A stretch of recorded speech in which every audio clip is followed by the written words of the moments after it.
ब्रह्मसुताभ्यश्च पवित्राभ्यो नमो नमः। या विद्या शिवकेशवादिजननी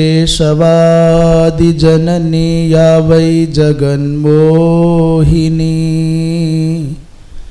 या पञ्चप्रणवद्विरेफनलिनी या चित्कलामालिनी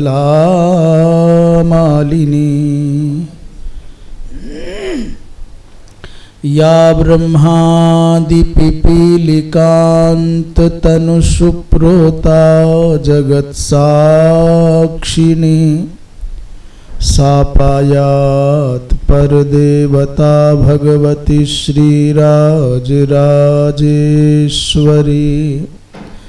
कृष्णाय वासुदेवाय हरये परमात्मने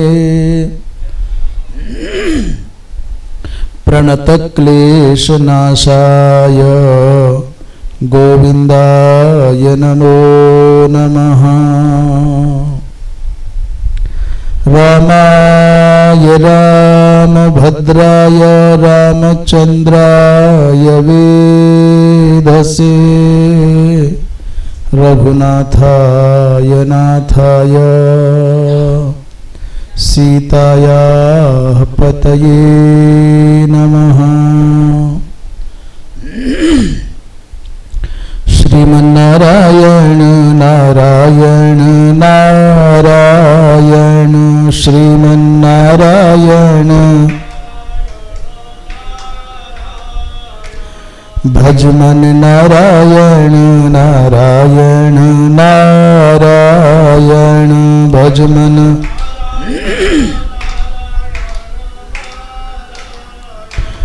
बोलो नारायण नारायण नारायण बोलो नारायण।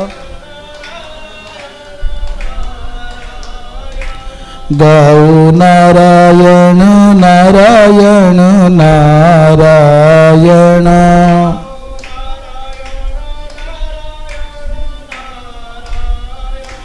श्रीमन्नारायण नारायण नारायण।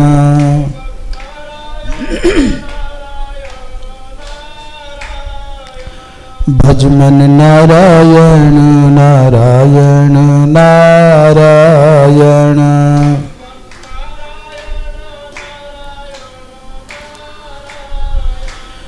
बोलिए वृंदावन विहारी लाल की। धर्म की अधर्म का प्राणियों में विश्व का गोहत्या गौ माता की परम पूज्य धर्म सम्राट स्वामी श्री करपात्री जी महाराज की अपने अपने सदगुरुदेव भगवान की श्री वृंदावन बिहारी लाल की हर हर।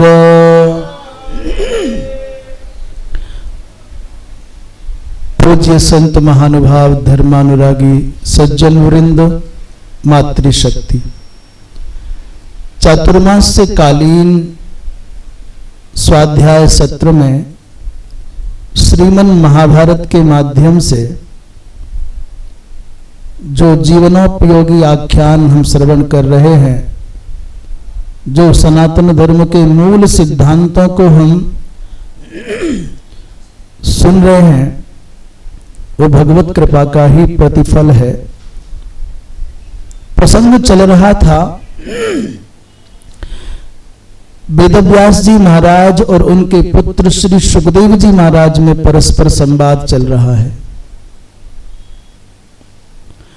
वेदव्यास जी महाराज कहते हैं, पुत्र शुक ब्रह्मचर्य आदि 4 आश्रम हैं और ब्राह्मण आदि 4 वर्ण हैं। मानो ये 4 आश्रम 4 सोपान हैं। चतुष्पदी ही निश्रेणी ब्रह्मण्येषा प्रतिष्ठिता। ये 4 सोपान है। एताम आरोह्य निश्रेणीम ब्रह्मलोके महीयते। शास्त्रोक्त अपने अपने वर्ण और आश्रम के अनुसार जो जो आचार विचारों का उपदेश गुरुजनों के अनुग्रह से हमको प्राप्त होता है, हम उसका आश्रय लेकर के यदि जिए तो कहा जाता है कि इससे परम पद की प्राप्ति होती है, ब्रह्मलोके महीयते। कहां पहुंचते हैं? बोले यत्र गत्वा न म्रियते यत्र गत्वा न जायते और न पुनर्जायते यत्र यत्र गत्वा न वर्तते। उस परम धाम की प्राप्ति होती है जहां जाने के बाद जीना और मरना अर्थात जन्म लेना और मरना ये झंझट नहीं रह जाता। जहां पहुंचने के बाद में अहम माने मैं नहीं रह जाता है। वैकुंठ शब्द का भी अर्थ ऋषियों ने किया तो विगता कुंठा, जहां पहुंचने के बाद आपके अंदर कुंठा ना रह जाए उसी को वैकुंठ कहते हैं। और सच बताएं, जहां जाने के बाद, जहां बैठने के बाद, जहां पहुंचने के बाद अहम मर जाए, देह भाव मिटने लग जाए, दिव्य भाव का उदय होने लग जाए, समझ लेना आपके लिए तो वही दिव्य धाम है, वही वैकुंठ है।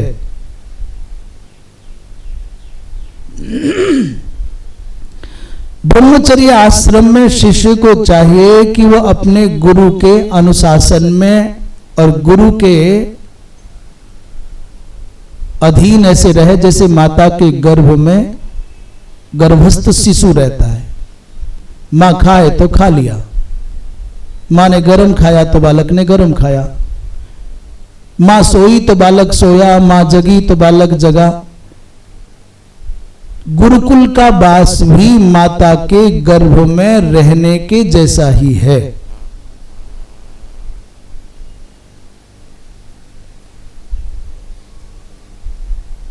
इसलिए जघन्यशायी पूर्वम स्यात् उत्थाय गुरु वेशमणि, अर्थात जब गुरु सो जाएं तब सो गए, परंतु जैसे ही गुरुजी जगने वाले हों तो फिर उनसे पहले जग भी जाए।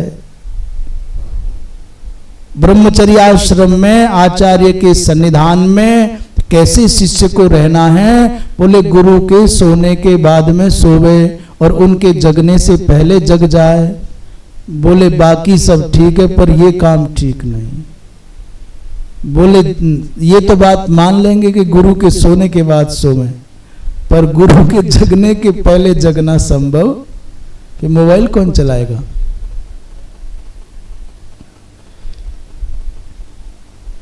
गुरु की तो कौन कहे, जब जगत गुरु आवे ना जगाने, अर्थात भगवान सूर्य आवे अपनी हजारों हजारों किरणों के कोमल संस्पर्श से कहे लाला अब तो 8 बज गए, अब तो उठ जा,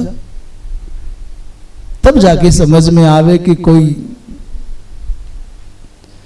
हमारे पूज्य गुरुदेव भगवान पूज्य श्री प्रभु जी महाराज कहते थे, कै सोवे राजा को पूत और कै सोवे योगी अवधूत। दो ही सो सकते हैं, बाकी तो समय पास करते हैं।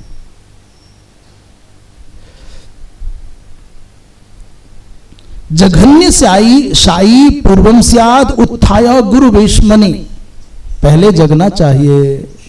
रामचरित मानस में भगवान राम लक्ष्मण जब विश्वामित्र जी महाराज के सानिध्य में हैं तो उनकी सोने और जगने का क्रम वही है जो महाभारतकार कहते हैं, जो मनुस्मृतिकार कहते हैं। बोले गुरुदेव जब विश्राम करने जाते हैं तो राम और लक्ष्मण दोनों गुरुदेव भगवान के चरण दबाते हैं और पाद संवाहन करते करते जैसे ही गुरुदेव के नेत्र लगने लग जाते हैं, निद्रा के पवित्र अंक में विश्राम के हेतु गुरुदेव जाते हैं, तो धीरे से चुपचाप राम जी गुरुदेव के चरणों के पास लेट जाते हैं। अब लक्ष्मण जी महाराज दबा रहे हैं राम जी के चरण। बार बार राम जी कहते हैं भैया सो जाओ, भैया सो जाओ। तो जब राम जी को निद्रा आने लग जाती है, जब राम जी सो जाते हैं तो उनके चरणों में लक्ष्मण सो जाते हैं। और जगने का क्रम तो तुलसी बाबा कहते हैं जागे, प्रातःकाल हुआ तो गुरुदेव जागे, परंतु तिनते पहले जगतपति जागे राम सुजान। गुरुदेव से पहले कौन जगा? बोले राम। और उनसे पहले कौन जगे? बोले लक्ष्मण।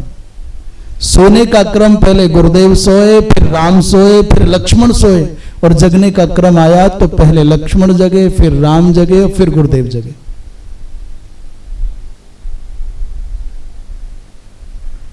यच्च शिष्येण कर्तव्यम कार्यम दासेन बा पुनः।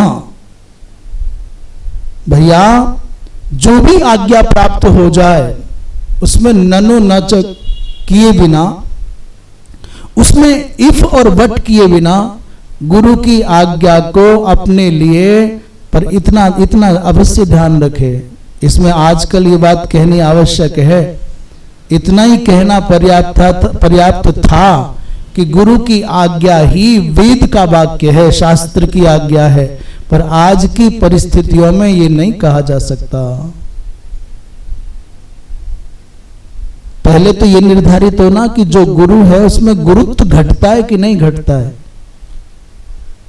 इसलिए आज जो कहा जाएगा परिष्कृत रूप में वो ये होगा कि गुरु की वो आज्ञा जो शास्त्र सम्मत है, गुरु का वो उपदेश जो शास्त्र की कसौटी पर खरा है, उस आज्ञा को प्राप्त करने के बाद फिर ननु नच ना करे, करूं कि ना करूं ये शोक, ये संशय, ये संदेह, ये भ्रम ना रहे। करना माने करना।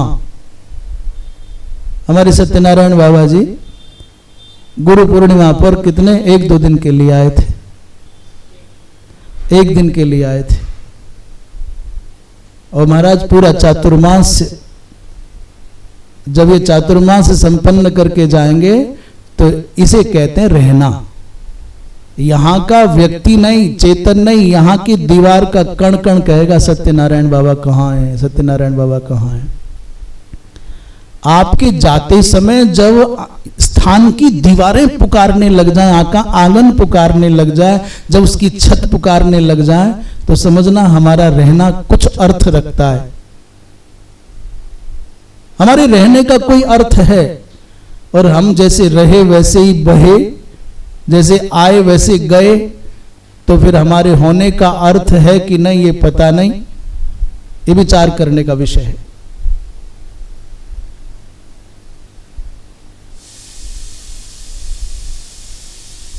जो आज्ञा प्राप्त हो जाए फिर उसको यथावत पालन करना चाहिए। गुरु जी के बिना खाए स्वयं उनसे पूर्व कभी खावे नहीं, उनके जलपान करने से पूर्व कभी जल पिए नहीं, उनके बैठने से पहले कभी बैठे नहीं, उनके सोने से पहले कभी सोवे नहीं। पर ये सारे के सारे उपदेश केवल एक बात पकड़ करके बैठ जाने की नहीं है। अभी कोई इसी बात पर जिद पकड़ ले कि साहब भोजन करने से पहले नहीं करेंगे, तो बाकी कौन करेंगे? पड़ोसी। इन सबके बीच में हम समझते हैं कि आज्ञा पालन सबसे बड़ा धर्म है। रामचरितमानसकार गोस्वामी श्री तुलसीदास जी महाराज कहते हैं, आज्ञा समन सुसाहिव सेवा। आप अगरबत्ती बहुत घुमाते हो गुरुदेव के सामने, फूल खूब चढ़ाते हो, दंडवत खूब करते हो, बात नहीं मानते हो, तो वो कुछ भी नहीं है। फिर आपकी दंडवत का कोई अर्थ नहीं यदि आप आज्ञाओं का पालन नहीं करते हो, फिर तो आप अपनी शर्तों पर जीते हो। आप उनको भी अपने अनुसार चलाना चाहते हो। आज्ञा तो फिर आज्ञा है, उसमें क्या शंका करनी, क्या संदेह करना है और क्या लाभ हानि देखना है। जो कह दिया माने वो फिर पत्थर की लकीर हो जाए। ना भुक्तवती चाशनीयात अपीतवती नो पिबेत, ना तिष्ठति तथा शीतो ना सुप्ते प्रस्वपेत च। सीधे हाथ से गुरुदेव को प्रणाम करना है तो प्रणाम की विधि बता रहे हैं महाभारत के माध्यम से। श्री वेदव्यास जी महाराज सुखदेव जी को विधि बता रहे हैं कैसे प्रणाम करें। बोले उत्तानाभ्याम च पाणिभ्याम और पादौ अस्य मृदु स्पृशेत। दक्षिणम दक्षिणेनैव सभ्यम सभ्येन पीडयेत। ऐसे प्रणाम करना है। स्वस्तिक के आकार में दोनों हाथों को बनाए और दक्षिण हाथ से दाहिना पैर और बाएं हाथ से बायां पैर, इस प्रकार प्रणाम करना चाहिए। शिष्य हो, सेवक हो, छात्र हो, भक्त हो, भैया चतुराई से आप संसार में कुछ नहीं पा सकते। चतुराई से, अपनी समझ से, अपनी युक्ति से जो प्राप्त होगा वो बहुत तुच्छ होगा, बहुत सीमित होगा, बहुत कम होगा। व्यक्ति को जब अपनी क्रिया पर, अपनी युक्ति पर, अपनी बुद्धि पर बहुत अभिमान होता है कि मैं बहुत बुद्धिमान हूं, बहुत युक्ति है मेरे पास में, बहुत चतुर हूं, तो जो पाता है बहुत कम होता है। परंतु जो श्रद्धा के बल पर, समर्पण के बल पर और गुरु की, आचार्य की कृपा के द्वारा पाता है वो बहुत महत होता है, बृहत होता है, असीमित होता है, अनंत होता है।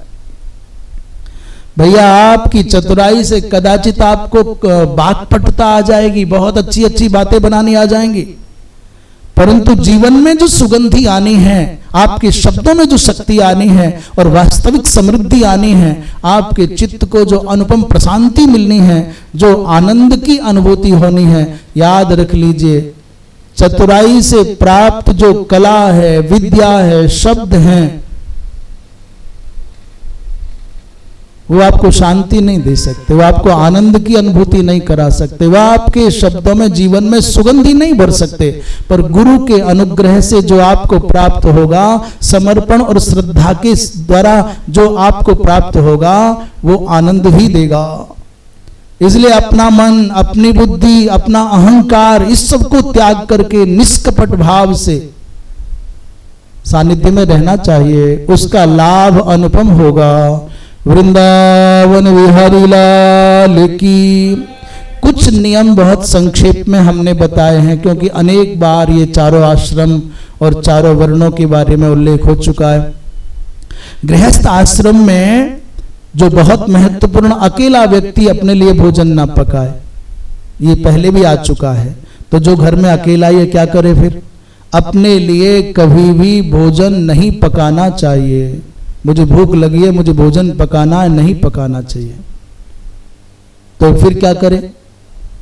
दूसरा कोई है नहीं और मैं मेरे लिए पकाऊं नहीं, तो क्या भूखे मर जाए? बोले नहीं, भगवान के लिए भोजन पकाओ, भगवान को भोग लगाओ और भगवान का प्रसाद पालो। अतिथि के लिए, संत के लिए पकाओ। बलि वैष्णोदेव करना है, कोई अतिथि की सेवा करनी है, इस भाव से पकाओ। क्योंकि स्वयं के लिए भोजन पकाने वाला व्यक्ति क्या खाता है? बोले पाप खाता है। अच्छे पदार्थ को बिना बांटे नहीं खाना चाहिए। नात्मार्थे पाचेदन्नम, अपने लिए नहीं पचाए पर अविभाज्यन भुंजीत, विशेषकर मीठा अधिक है, खीर है, हलवा अधिक है, बिना बांटे, बिना दूसरों को खिलाए नहीं खाना चाहिए। दूसरों को बांट करके खाओ। दिन में नहीं सोना चाहिए। रात्रि के प्रथम और अंतिम प्रहर में कभी नहीं सोना चाहिए। दिन में नहीं सोना, रात्रि के अंतिम और पहले, अर्थात प्राय अनुमान से 12 घंटे की रात मान लें, एक स्थूल मान से, तो 6 बजे से लेकर के 9 बजे तक का पहला सायंकाल को, और रात प्रातः काल में प्रातः 3 बजे से प्रातः 6 बजे तक का ये है। अर्थात रात्रि को 9 से लेकर के प्रातः 3 बजे तक का जो मध्य के 2 भाग हैं, वही विश्राम के लिए, निद्रा के लिए निर्धारित है। रोगी वृद्ध बालक को छोड़ करके ये नियम सब पर लागू होता है। न दिवा प्रसपेत जातु न पूर्वा पर रात्रिषु, दिन में भी नहीं सोना चाहिए। अभी हम अपनी दुर्बलता बता दें, प्राय क्या हमको दिन में सोने का स्वभाव नहीं, पर हम पढ़ते पढ़ते जब बहुत थक जाते हैं तो कहो बैठे बैठे ही आंखें लग जाती हैं। आज भी बैठे बैठे ही जब प्रातःकाल स्वाध्याय कर रहे थे तो ऐसा हमारे साथ हो जाता है। और जब इतना भारी हो जाता है कि आंख खुलना, क्योंकि प्रायशः जीवन में ऐसे अवसर कम ही आए कि हम सोने के लिए लेटे हों, अन्यथा जहां भी हम रहे उस स्थान पर हमारे बिस्तर के आसपास पुस्तकें ही पुस्तकें, पुस्तकें ही पुस्तकें, तो वो पढ़ते पढ़ते पढ़ते पढ़ते ही सोए सदा। अभी आजकल जैसे छत पे जाते हैं मच्छरदानी लेकर के, तो वहां ये संभव नहीं है। अन्यथा हम जब भी जीवन में कभी सोए तो पढ़ते पढ़ते सोए अधिकांश। इसलिए दिन में नहीं सोना चाहिए। और एक विशेष बात कहते हैं, 2 समय भोजन करे, प्रातः और सायं, उसको समय निर्धारित कर ले। तीसरे बार भोजन का विधान शास्त्र नहीं देते। न भुंजीत, क्या बोले, अंतरा काले, और ना नृता बाह्येत स्त्रियम। भैया तीसरी बार में तो कभी भोजन करे ही नहीं, 2 बार ही करे। और ऋतुकाल के बिना अपनी धर्म पत्नी के पास भी समागम की लालसा से कभी न जाए।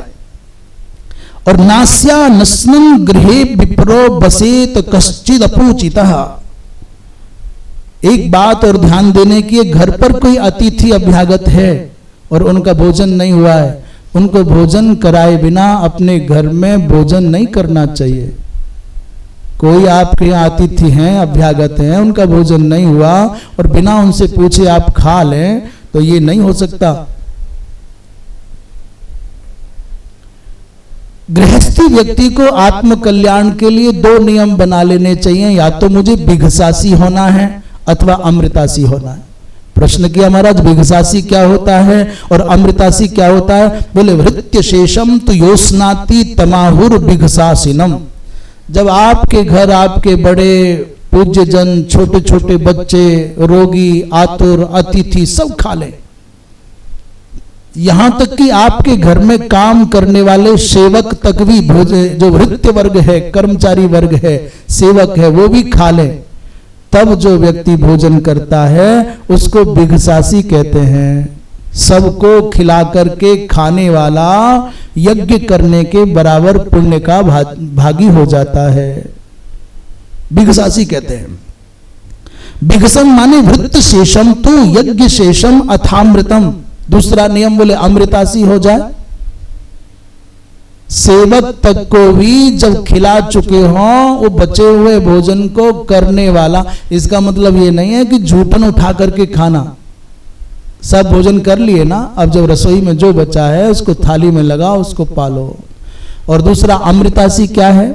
बोले पंच महायज्ञ करने के बाद, पंच बलिवैश्वदेव आदि करने के बाद, वो बाकी सब तो याग कहलाते हैं। अश्वमेध भी महायज्ञ नहीं, याग है। जितने भी हैं सब यज्ञ पद से कहे जाते हैं, परंतु ये जो नित्य गृहस्थी के घर में पंच यज्ञ होते हैं बलि वैश्वदेव आदि के क्रम में, उनको क्या कहा जाता है? बोले महायज्ञ।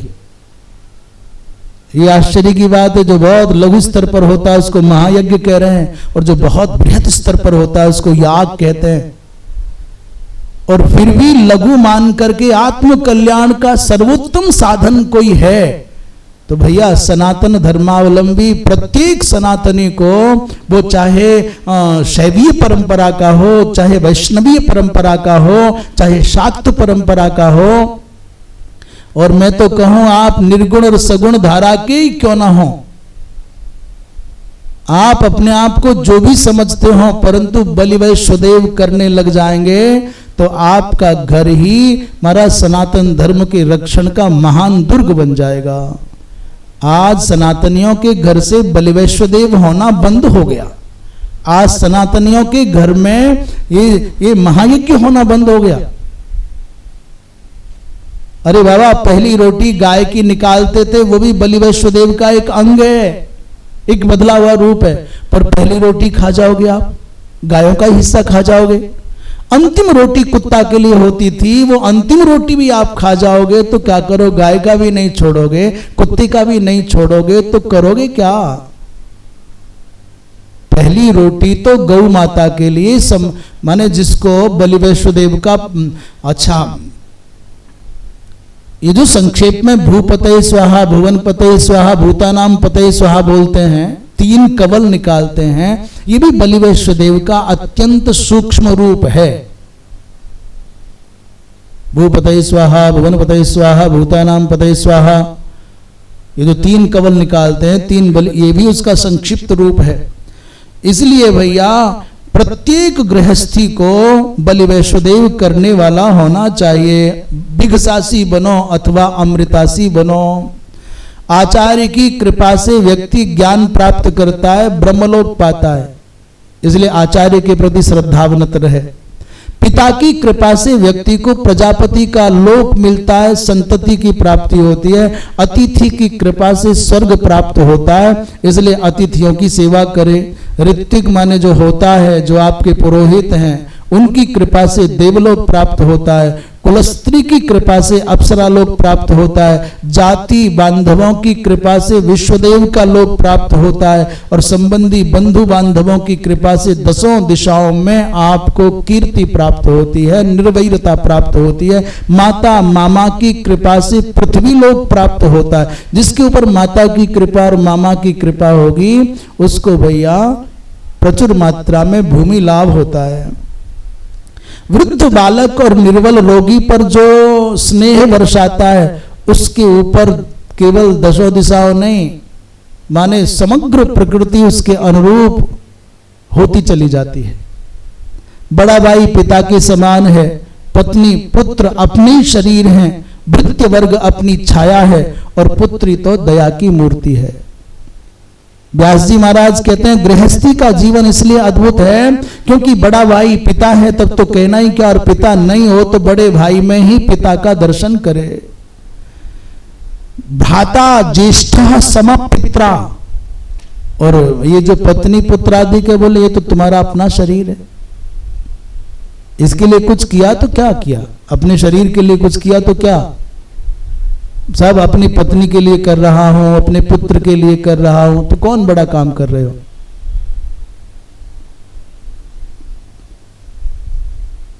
अपने दास आदि जो सेवक आदि हैं, सब छाया है हमारी, उनके द्वारा हम बढ़ते हैं, उनके द्वारा हम संरक्षित रहते हैं। और भैया दुहिता कृपणम मतम, पुत्री तो दया की मूर्ति है।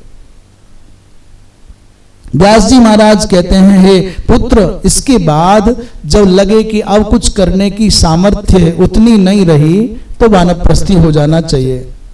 अपत्य का अपत्य हो जाए और आपके केस सफेद हो जाए, चेहरे पर झुर्रियां आने लग जाए, अपत्यस्य एव अपत्यम स्यात्, पुत्र के भी पुत्र हो जाए तो व्यक्ति को फिर घर में नहीं रहना चाहिए।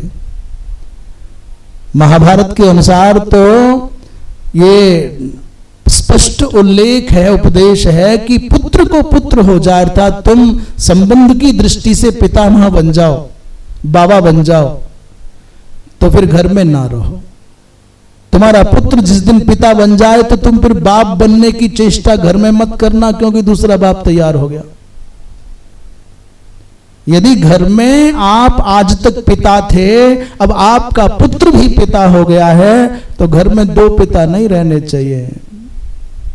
पुत्र के पिता बनते ही घर छोड़ो, वानप्रस्थ की भावना से घेर में रहो, आश्रम में रहो, कहीं पृथक रहो, लड़ झगड़ करके नहीं, खिन्न होकर के, उदास होकर के, ऐसा झमेला करके नहीं, प्रसन्नता से रहो। भैया तुम लोग यहां रहो, हम यहां रहेंगे, हमको आवश्यकता पड़ेगी तुमको बुलाएंगे, तुमको आवश्यकता पड़े हमको बुलाना, आते जाते रहेंगे मेहमान की तरह से।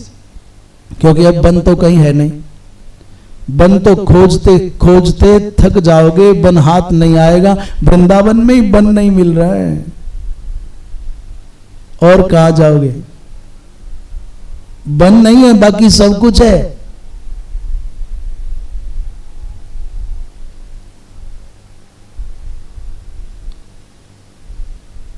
अपत्यस्य अपत्य, जब वैसी बात तो ये थी, जब पुत्र आपका सक्षम हो जाए, शिक्षित हो जाए और अपनी जीविका चलाने के योग्य हो जाए, अपने पैरों पर खड़ा होना जिसको बोलते हैं, उसी दिन अपना किनारा कर लेना चाहिए।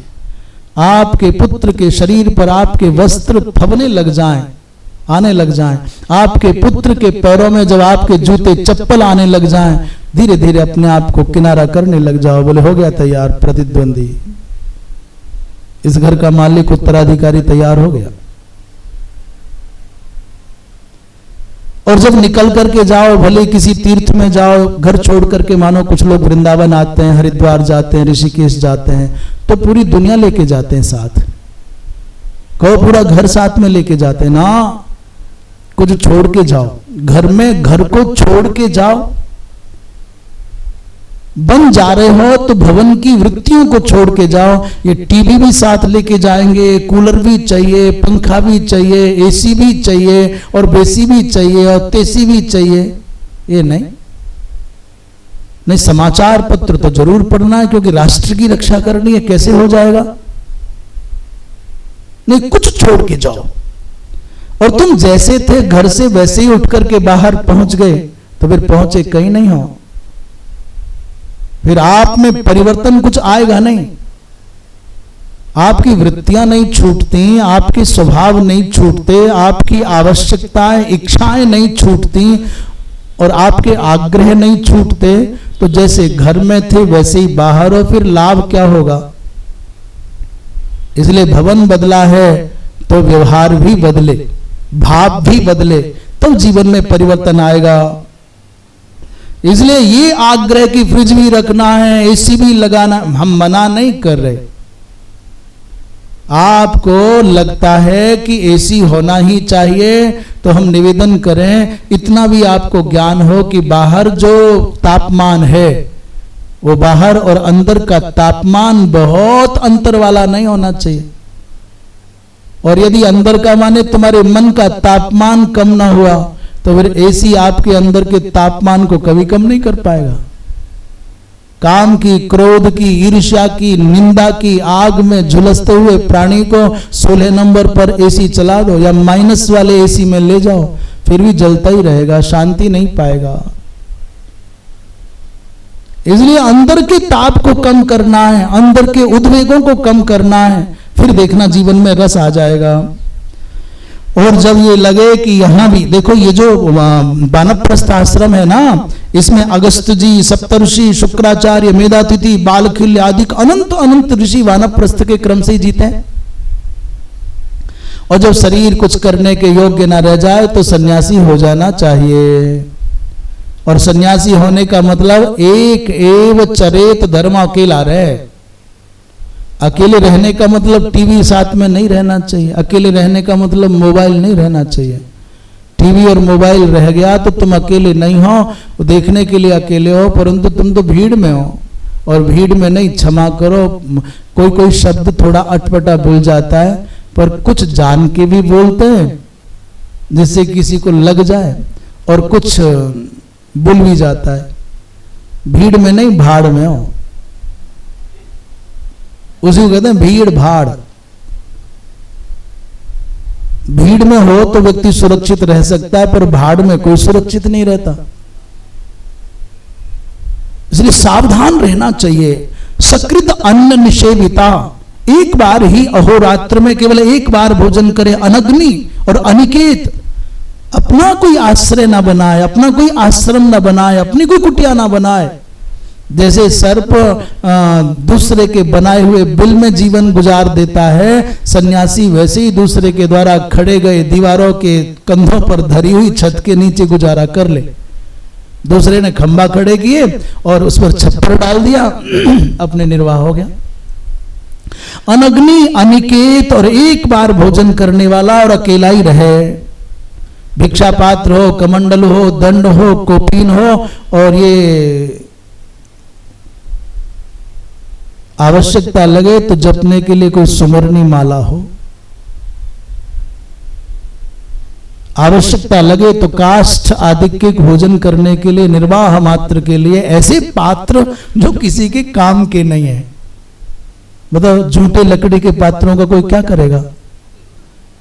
इसलिए सब बातें कही, वो बांस के दंड को जिसमें मंत्र प्रतिष्ठा के साथ में दिव्यता आई है, भगवत्ता आई है, उसको ले जाकर कोई क्या करेगा।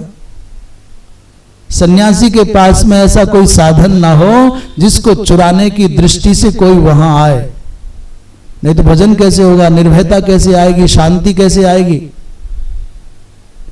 इसलिए क्या रखना है, बोले काठ के बर्तन रखने। और अपने पूज्य नेपाली स्वामी जी महाराज, एक नेपाली बाबा जी दंडी सन्यासी, अभी थोड़े दिन पहले शरीर ब्रह्मलीन हुए महाराज जी, बड़े विलक्षण विरक्त महात्मा। जब हमको तो सौभाग्य मिला उनके बहुत दर्शन करने का और बहुत काफी संग करने का। प्रायशः उपनिषद के विषय में ही चर्चा करते, ब्रह्म सूत्र पर ही विचार करते, कुछ और नहीं। और जहां रहते अत्यंत साधारण परिस्थितियों में, अत्यंत सामान्य अवस्था में, बिना नमक का बिना मीठे का एक समय कोई प्रसाद ले लेना, और वो भी बड़ा चुनिंदा, बहुत अच्छी सावधानी से। भैया ये न केन चिदाच्छन्नो ये न केन चिदाशितः और यत्र क्वचन शायी च तम देवाः, ऐसे महापुरुष को सन्यासी के रूप में स्वीकार कर रहे हैं जो जहां कहीं जैसे कैसे भी बिना कोई क्षोभ के, बिना कोई शिकायत के निर्वाह कर ले, वही सन्यासी है। और भीड़ से ऐसे डरे जैसे सर्प, उनसे डर लगता है। अहे रिव गणात भीतः, ये समूह में, सभा में जहां सम्मान होता है वहां न जाए। जहां बहुत सम्मान करने वाले हैं वहां जाने से बचना चाहिए सन्यासी को। स्त्री के शरीर को मृतकवत मान करके दूर से ही, यहां तक के लिए सन्यासी को लिखा है जो सन्यास के भाव में जीना चाहते हैं, जो सन्यासी बनकर के जी रहे हैं, जिनको सन्यास में प्रवेश करने का भाव है, वो अविलंब ये भाव स्थिर कर लें कि काष्ठ की बनी हुई भी लकड़ी की बनी हुई भी यदि नारी का कोई विग्रह हो, उसको अपने हाथ से, हाथ तो कौन कहे, बोले पैर के अंगूठे से भी उसका स्पर्श ना करे। सन्यास को जीना है। अभी कई बार ऐसा हो सकता है कोई ऐसे भाव के साथ जीने लग जाए, कोई संत, कोई महात्मा, कोई सन्यासी जो इस प्रतिज्ञा के भाव से जीने लग जाए कि नहीं अब हमको पाम के अंगूठे से भी स्पर्श नहीं करना है, और कदाचित अतीत में, पिछले समय में उसने उस महात्मा ने किसी को चंदन लगा दिया हो, किसी का हाथ पकड़ा हो, तो फिर कहते अच्छा कल तक तो आज सिद्ध ही। अतीत प्रमाण कोटि में नहीं आता। आपके वर्तमान की महत्ता है, आपका अतीत क्या है वो तो गया भाई। गंगा जी का जो जल सागर में समा गया वो खारा हो गया, उसको लौट करके तुम नहीं पा सकोगे। जीवन के जो क्षण बीत गए हैं उनको सर्प के निकलने पर लकीर पीटने वाले जी भर के पीटो, सर्प हाथ नहीं आएगा। निस्पर्शे दारवी मपी, काठ की बनी हुई नारी का भी स्पर्श सन्यासी को नहीं करना चाहिए। किसी के जन्मदिन में, किसी के मरण दिन में सम्मिलित महात्मा को नहीं होना चाहिए। ना भिनंदेत मरणम ना भिनंदेत जीवितम, इसलिए सन्यासी कभी भी अपना जन्मदिन नहीं मनाते और मनाना भी नहीं चाहिए, और जो मनाते हैं उनको उनके हाल पर छोड़ देना चाहिए। क्या विचार करना है? जिसने समग्र कर्मकांड का लय अपने प्रणम में कर लिया है, व्यास जी महाराज कहते हैं वत्स सकल प्रपंच का अमूल्य सर्वोत्कृष्ट तत्व है परमात्मा, और उस परमात्मा को प्राप्त करने के लिए आवश्यकता है निष्कल्मष चित्त की, और चित्त की निष्कल्मषता टिकी है जो तुमको बताए गए उपाय है। अपात्र को ज्ञान नहीं देना। समग्र उपासनाओं का, व्रत का, अनुष्ठान का, दान का, धर्म का, यज्ञ का जो फल है वो चित्त की शुद्धि ही है। जो भी कुछ हम पुण्य कर्म करते हैं, सत्कर्म करते हैं, इनका लाभ क्या? बोले चित्त शुद्ध। बोले चित्त शुद्ध हो गया तो शुद्ध चेतसी एवं, शुद्ध चित्त में ही, शुद्ध मन में ही उस परमात्म सत्ता का दर्शन हो जाता है। ब्रह्मवेत्ता के लक्षणों का उल्लेख किया है। वृंदावन विहारी लाल की, जो कामना की जंजीर से विमुक्त है वास्तव में वही मुक्त है। नई नई आशाओं के जाल बुनता है, नई नई संकल्पनाएं करता है, नई नई इच्छाओं के तारों से अपने आप को जकड़ता जाता है और उनको समेटना नहीं आता। अज्ञानी मूर्ख व्यक्ति तो मकड़ी से भी गया बीता है, मकड़ी को जाल बुन करके उसमें फंसना भी आता है, तो उससे जाल को समेट करके उससे निकलना भी आता है। पर ये बेचारे चक्रव्यूह में फंसे हुए जितने भी अज्ञानी विचिंतक हैं, ये जाल बुन तो लेते हैं बढ़िया बढ़िया बढ़िया बढ़िया, एक से बढ़िया एक, पर उसमें फंस गए तो फिर निकलना नहीं आता। उर्ण नाभि को तो इतना बोध है कि कैसे जाल बनाना है और कैसे इसको समेटना है, पर ये जो मनुष्य है, इसको बेचारे को जाल बुनने में तो बड़ी कुशलता है, बड़ी दक्षता है, परंतु उसको समेटना नहीं आता। काम बंधन देवैकम नान्यत अस्तिह बंधनम, सबसे बड़ा बंधन है तुम्हारी इच्छाओं का, तुम्हारी कामनाओं का, और कामना का बंधन कट गया तो फिर कौन बंधन है। और काम बंधन मुक्तो ही ब्रह्म भूयाय कल्पते, जो काम बंधन से मुक्त है वो ब्रह्म प्राय है, ब्रह्म कल्प है, ब्रह्मदेशीय है। इसके बाद वेदव्यास जी महाराज ने सुखदेव जी को मृत्यु का उल्लेख, पहले भी एक कथा सुन चुके हो, मृत्यु की उत्पत्ति क्यों हुई। ब्रह्मा जी महाराज ने मृत्यु को उत्पन्न किया। मृत्यु ने कहा महाराज मेरा तो काम बड़ा गड़बड़, मैं मारूंगी तो बड़ा दुख लगेगा, पाप लगेगा। ब्रह्मा जी ने कहा नहीं, तुमको पाप नहीं लगेगा, तुम्हारे आंसू ही व्याधि बन करके मनुष्यों के शरीर में प्रकट होंगे, अपने आप लोग मरेंगे, तुम्हारा होना बहुत आवश्यक है।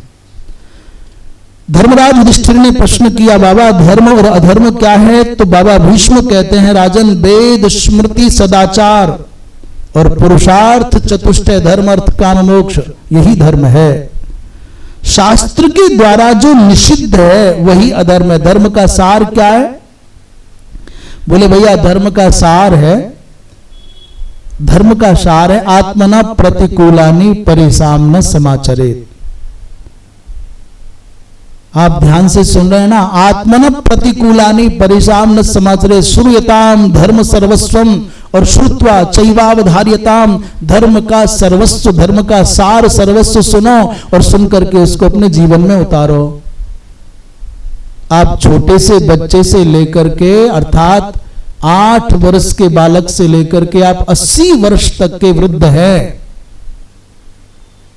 ये बात अपने मन में बिठा लो कि जो व्यवहार हमको हमारे प्रति किया जाए तो अच्छा नहीं लगता। कोई लोग हमारे साथ जो व्यवहार करते हैं उन व्यवहारों में जो व्यवहार हमको अच्छा नहीं लगता वो व्यवहार हम प्रतिज्ञा कर लें कि दूसरों के संग नहीं करेंगे।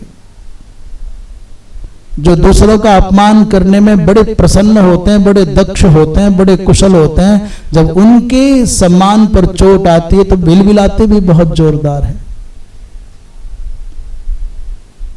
जो व्यवहार हमको अपने प्रति अच्छा नहीं लगता वो व्यवहार हम दूसरों के संग कभी ना करें। उदाहरण, कोई हमसे झूठ बोले तो अच्छा लगता है क्या झूठ बोलना? हम बोले तो हमको कुछ फर्क नहीं पड़ता, बोल के मगन है हम तो, पर कोई हमसे बोले तो बुरा लगता है। जब हमको किसी के द्वारा झूठ बोला गया, सुनना स्वीकार्य नहीं है, तो हम भी किसी से फिर झूठ ना बोलें। कोई हमारे साथ चालाकी करे, छल करे, कपट करे, धोखा करे तो अच्छा लगता है क्या? बोले नहीं, तो फिर हम भी किसी के साथ छल कपट चालाकी न करें। कोई हमारी बहन बेटी को कुदृष्टि से देखे तो हमको बिल्कुल स्वीकार्य नहीं होता, तो फिर हम भी प्रतिज्ञा कर लें कि अब किसी बहन बेटी को कुदृष्टि से नहीं देखेंगे। कोई हमारी वस्तु बिना पूछे नहीं ले, बिना पूछे लेता है तो अच्छा नहीं लगता, तो आप भी किसी की वस्तु को बिना पूछे लेने की सोचे ही नहीं। यह है सनातन धर्म। हमारी पत्नी हमसे सच बोले, हमारा पुत्र हमसे सच बोले, हमारा मित्र हमसे सच बोले, हमारे भाई बंधु सेवक सच बोले, तो फिर भैया आप भी तो सबसे सच बोलो ना। आप बोलोगे झूठ और चाहोगे दूसरे सच बोले। जो व्यवहार आपको अच्छा नहीं लगता वो व्यवहार किसी के संग करना नहीं, ये है धर्म। एक व्यवहार की बात बताएं, किसी के यहां जाते हैं तो मन ये तो आशा करता ही है कोई उठ करके खड़ा हो, आसन दे, कुछ खाने पीने की पूछे, प्यार से बतियाए।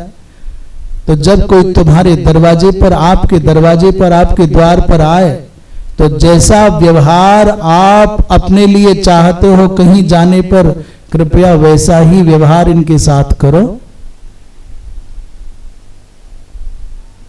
ऐसा नहीं कि असमय में क्यों आए, जलती हुई आंखों से देखना आरंभ कर दिया, बोले कुछ नहीं और पटक दिया आसन, बैठ जा। ये कोई आने का टाइम है? ये नहीं होना चाहिए। आप आने वाले के स्थान पर स्वयं को रख लो और अपनी जगह पर आने वाले को रखो। कैसा व्यवहार चाहते वैसा व्यवहार करना, ये है धर्म।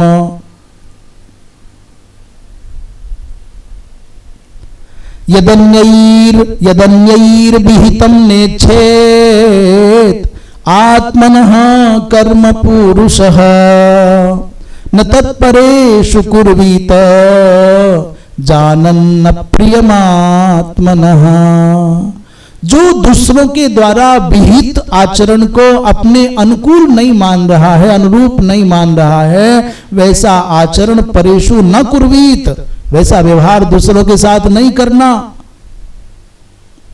एक बड़ी विचित्र कथा है। जाजली नाम के एक महात्मा हुए और बड़े तपस्वी, बड़े अद्भुत महात्मा, समुद्र के किनारे पर साधना करते। उनकी तपस्या का फल यह था कि जल में, थल में और आकाश में अबाध गति से आ जा सकते थे। पानी पर वो खट खट खट खट जैसे भूमि पर चलते हैं वैसे चल जाते समुद्र पर, और उठते तुरंत आकाश से उड़ने लग जाते। तो भू जल और आकाश तीनों में बराबर गति। बहुत लंबा समय हो गया उनको इस सब से बड़ा सम्मान, बड़ी प्रशंसा। लोग कहते साक्षात भगवान है साहब, महात्मा क्या साहब, भगवान है।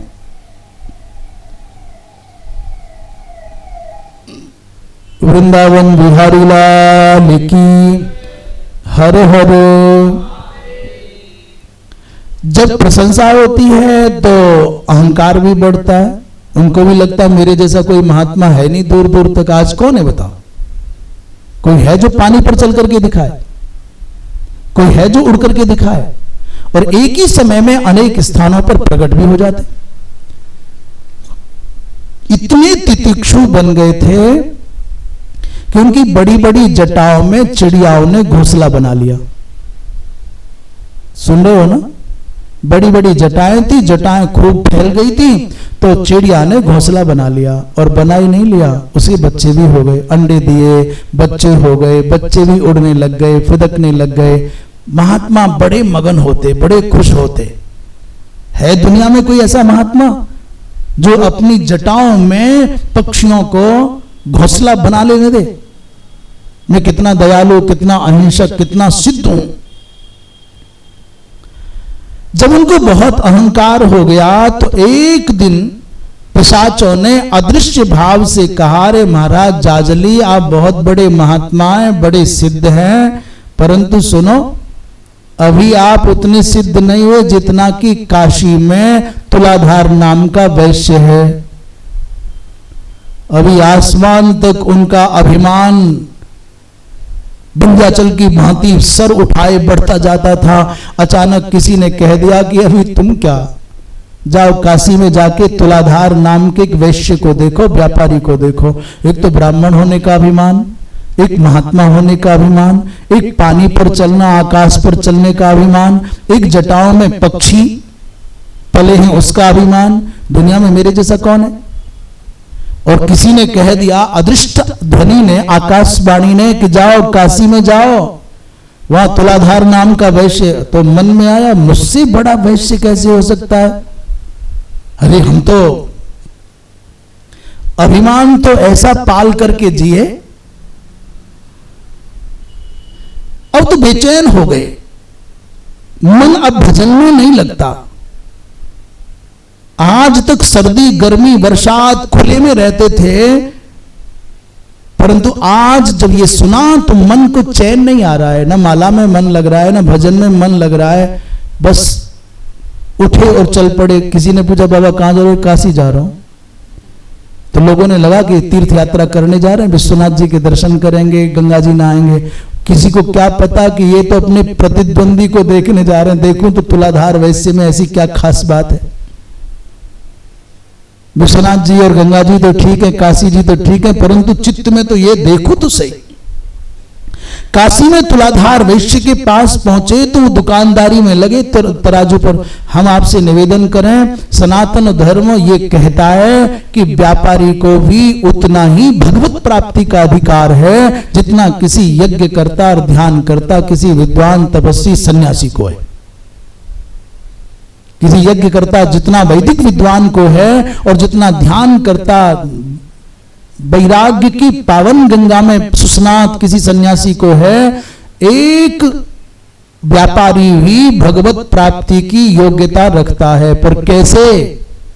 वो ग्राहक को भगवान मान ले, घटतोली ना करे और वस्तु की गुणवत्ता में मिलावट ना करे, अधिक लाभ लेने का लोभ ना पाले।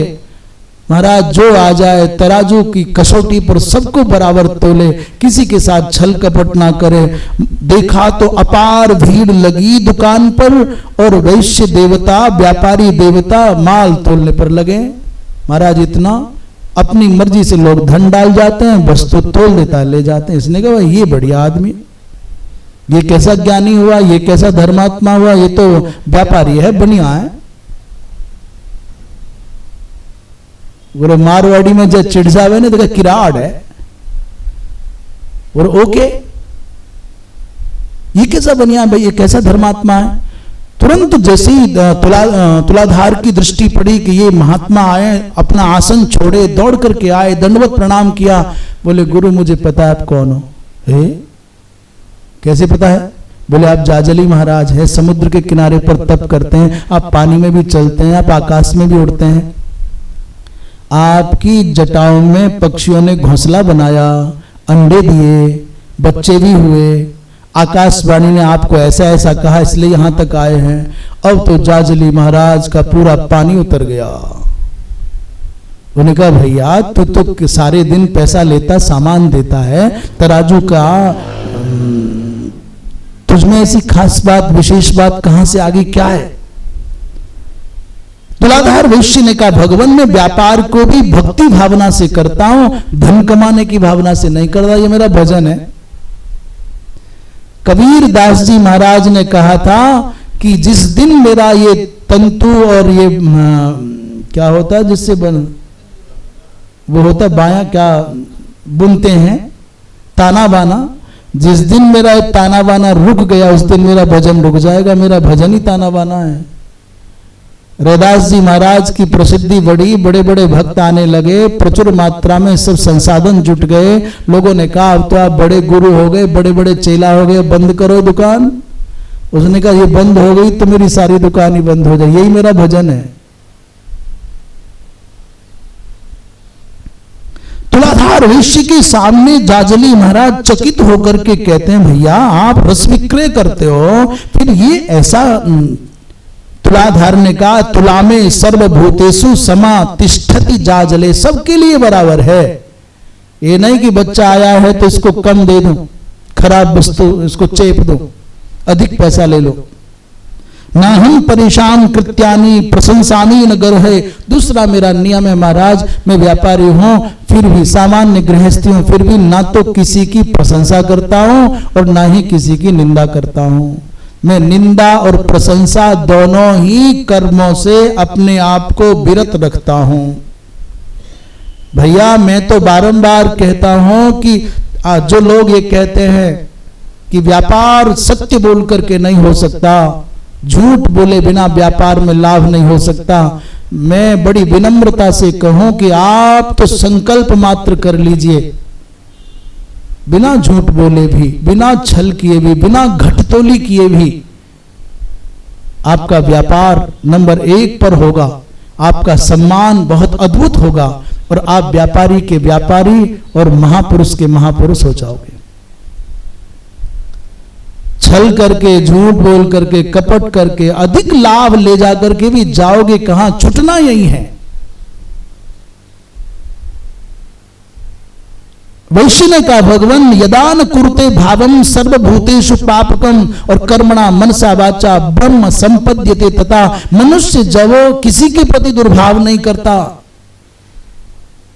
किसी के भी प्रति दुर्भाव नहीं करता, राग द्वेष इच्छा भय से रहित हो जाता है, उसी समय ये जीव ब्रह्म हो जाता है, ये मनुष्य ब्रह्म हो जाता है। महाराज खेती करने से बैल को भूमि को भारी पीड़ा होती है, उस पाप को देखो, मेरे व्यापार को मत देखो। कामना युक्त यज्ञादि भी तो बंधन कारक है, मेरी तराजू क्यों पकड़े बैठे हो।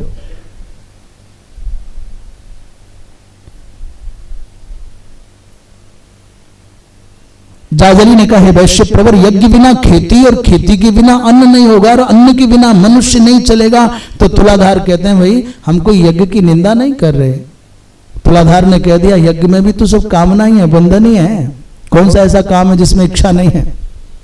महाराज मैं नास्तिक नहीं हूं, ना ही यज्ञ का विरोधी हूं। मैं तो इस बात को मानता हूं कि अग्नि कुंड में जो आहुति दी जाती है वो आहुति कहां, बोले भगवान सूर्य तक पहुंचती है। अग्नौ प्रास्ताहुति सम्यक आदित्यम उपतिष्ठते और आदित्या जायते वृष्टि और वृष्टि रन्नम ततः प्रजाः। अग्नि में जो डाली गई आहुति है वो विधिवत अग्नि हो और विधिवत मंत्र पूर्वक मंत्रोच्चारण करके स्वाहा कहकर के जो आहुति दी जाएगी उसका बड़ा अद्भुत लाभ होगा। परंतु मेरा तात्पर्य यह है कि निष्काम भाव से सत्कर्म किया जाएगा, उसका लाभ विशेष होगा। महाराज कहां तक बताऊं, ठीक है देसी गौ माता का दूध हो, दही हो, घी हो, आज्यन पैसा दधना पूर्णा हुत्या विशेषतः इतने से यज्ञ होता है। और इससे भी बड़ी बात बताओ, गौ माता के चरणों की रज भी मिल जाए उससे भी यज्ञ संपन्न हो जाए। आज्यन तो ठीक ही है, पैसा तो ठीक है, दधना तो ठीक है, पर बालई माने गौ माता की पूंछ भी अपने सर पर श्रद्धा से घुमा ले तो उसको भी एक यज्ञ करने के बराबर पुण्य मिलता है। और श्रृंगेण गौ माता के श्रृंग पर जल डाल करके उससे भी स्नान कर ले ना, गौ माता के सींग का प्रक्षालन करके उस जल को ले और उसको अपने ऊपर छिड़क ले तो बड़े बड़े यज्ञ करने के बाद जो अभिवृत स्नान का फल है वो प्राप्त हो जाता है। पादेन माने चरणों का स्पर्श करने से, चरणों की रज को छूने से भैया बड़े बड़े यज्ञ संपन्न हो जाते हैं। उस समय पक्षियों ने जटाओं में जो पक्षी पलते थे, वैश्य की बात सुनकर के कहा, महाराज अहिंसा दयामूलक धर्म ही उत्तम धर्म है। श्रद्धा रहित कोई भी उत्तमोत्तम कर्म हो बेकार हो जाता है, व्यर्थ हो जाता है। अश्रद्धा परम पाप है और श्रद्धा परम पुण्य है। इसलिए अश्रद्धा परमम पापम श्रद्धा पाप प्रमोचिनी जहाति पापम श्रद्धावान सर्पो जीर्णा मिवत्वचम। जो श्रद्धा संसिक्त है वो अपने समग्र पापों को ऐसे ही त्याग देता है जैसे सर्प अपनी पुरानी केंचली को त्याग देता है। वृंदावन बिहारी लाल की। महाराज एक अहिंसा से संबंधित आख्यान के बाद, अहिंसा सर्वभूतेभ्यो धर्मेभ्यो जायसी मता, धर्म के जितने भी प्रारूप हैं उनमें कहते हैं अहिंसा सबसे उत्तम है।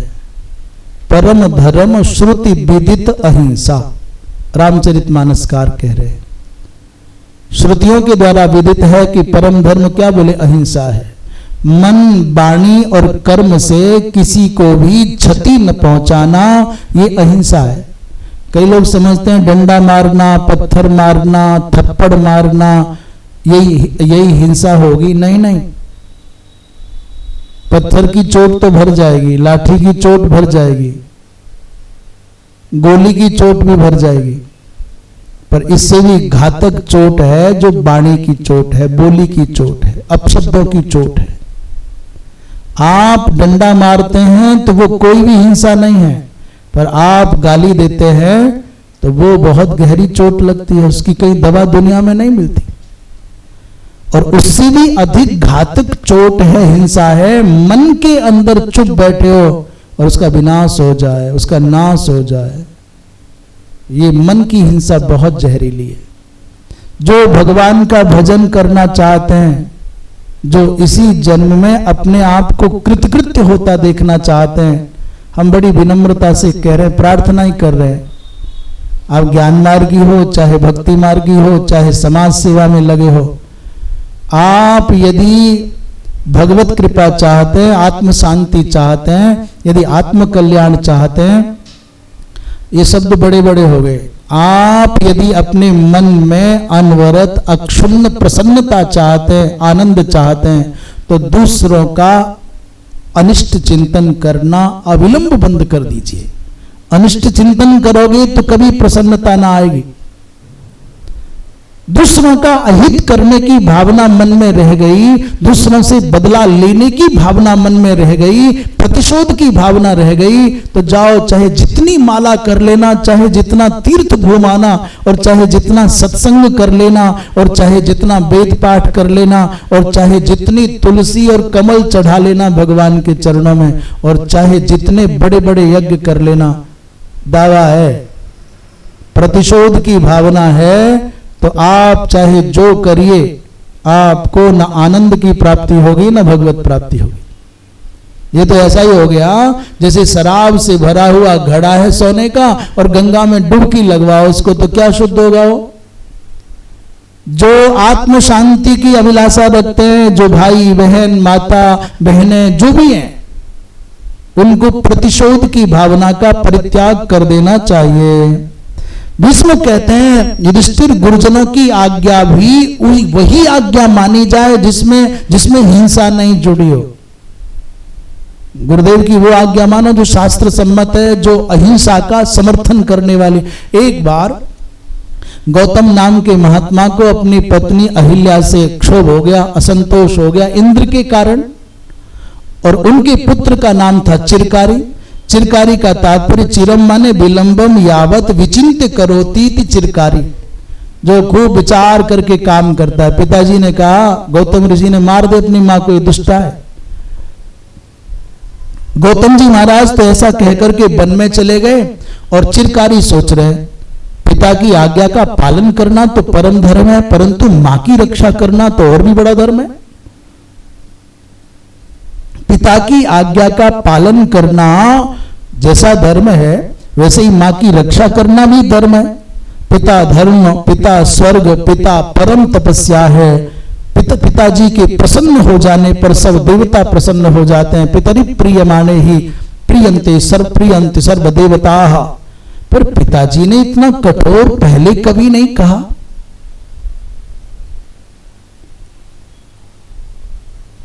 क्या करना चाहिए? क्लिश्चन नपि सुतम स्नेही पिता पुत्रम न मुंचति। क्या करूं?